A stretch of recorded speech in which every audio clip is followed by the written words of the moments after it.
Two bills to replace the ordinance to keep state boards out of National Eligibility Cum Entrance Test (NEET) were introduced, discussed and passed in the Lok Sabha today. The Indian Medical Council Amendment Bill 2016 and the Dentists Amendment Bill 2016 were introduced by Union Health Minister J.P. Nadda, which found broad support in the lower house.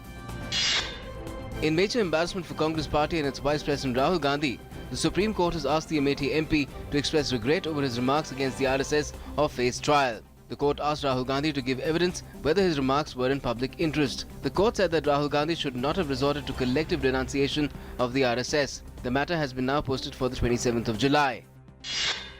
At least 10 CRPF commandos of the elite Cobra battalion were martyred in an IED blast carried out by Naxals in Bihar's Aurangabad district. 4 Naxals also killed in the subsequent encounter. Prime Minister expressed grief on the loss of lives. The Lok Sabha too condemned the incident. Home Minister Rajnath Singh spoke to Bihar Chief Minister Nitish Kumar and took stock of the situation. Prime Minister Narendra Modi has asked BJP parliamentarians to take out a Tiranga Yatra for a week between the 15th of August and 22nd in their constituencies to mark the 70th Independence Day and to inform the people about 70 achievements of the government. Addressing the BJP's parliamentary party meet, Prime Minister Modi also urged the MPs to work hard and study to raise the level of discourse in Parliament. In Jammu and Kashmir, the situation is improving steadily with the combined efforts of the central and state governments. Information and Broadcasting Minister M. Venkaiah Naidu clarified that there has been no clampdown on media in Kashmir. The security agencies are on high alert to prevent any untoward incident, while schools and colleges remain closed till the 25th of July. Meanwhile, the army has ordered an inquiry into the firing incident at Qazigand in Kashmir, in which 2 persons were killed. The spell of heavy rains continues in northern states with Uttarakhand and Uttar Pradesh witnessing more destruction of property and flood-like situation in many parts. The current spell of heavy rains in Uttarakhand has also affected the Char Dham Yatra, with the highways leading to the Himalayan shrines of Badrinath and Kedarnath still being blocked. Minister of State for Home Kiren Rijiju has said the primary responsibility of post-disaster management lies with state governments. He said awareness and ground training in every high-level institution has been engaged for disaster management. The minister was speaking in Rajya Sabha during a debate on the issue of floods in the country. The Supreme Court has ruled that if a convict is awarded multiple life imprisonment, then they should run concurrently and not consecutively. A 5-judge constitution bench headed by Chief Justice T.S. Thakur delivered its verdict on a range of legal questions, including whether a convict can be asked to undergo more than 1 life term in a case or cases. The government has provided 22,915 crore rupees capital to 13 PSU banks including State Bank of India, PNB and IOB to enhance their lending operations and enable them to raise more money from the market. According to the Finance Ministry, this is the first tranche of the capital infusion for the fiscal, and more funds would be provided in future depending upon the performance of PSU banks. In line with the blueprint, PSU banks are to get 25,000 crore rupees each in 2015-16 and 2016-17 fiscal.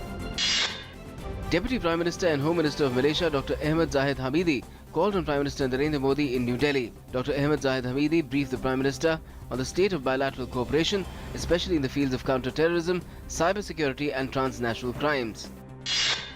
UNICEF has said 11 people have died in a suspected cholera outbreak in South Sudan. The organization said there are 72 suspected cases so far, including 36 in the capital Juba. Others are in Bor and Terekeka countries. South Sudan's health ministry has not declared an outbreak because samples are undergoing final laboratory testing for confirmation, but a cholera response plan has been launched anyway.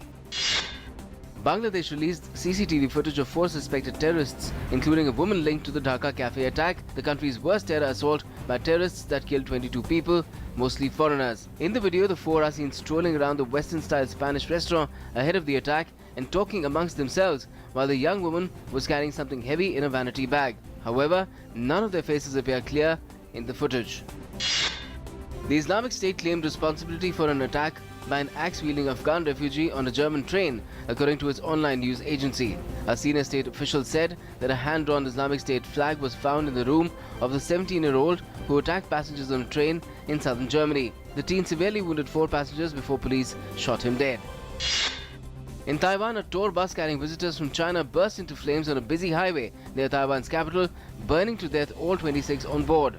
The accident took place on the number 2 national highway in Taiyuan County, where the island's international airport is located.